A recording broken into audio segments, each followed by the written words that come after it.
डरावना रंग। गांव के लोग इस बार की होली को लेकर बड़े उत्साहित थे।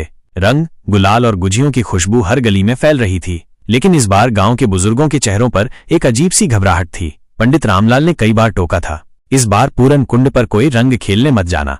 पूरन कुंड गांव के बाहर एक पुराना सुनसान कुंड था, जिसके बारे में कहा जाता था कि वहां एक आत्मा रहती है। पर युवा लड़कों के जोश के आगे किसकी चलती है। रंग का खौफनाक खेल। रवि, मोहित और उनकी टोली ने ठान लिया कि इस बार होली वहीं खेली जाएगी। दोपहर होते ही वे रंग और पिचकारियां लेकर पूरन कुंड पर जा पहुंचे। वहां अजीब सी शांति थी, जैसे कोई उनकी प्रतीक्षा कर रहा हो। रवि ने पहला गुलाल का टीका कुंड के किनारे लगाया ही था कि अचानक ठंडी हवा का एक झोंका आया। कुंड का पानी हिलने लगा और एक परछाई उभर आई। वो परछाई धीरे धीरे आकार लेने लगी एक औरत की, जिसकी आंखें कोयले जैसी काली और लाल साड़ी खून से रंगी हुई थी। तुम लोगों ने मेरी होली खराब कर दी, उसकी गूंजती हुई आवाज आई। मोहित के हाथ से गुलाल गिर गया। पूरी टोली के दिलों की धड़कनें तेज हो गईं।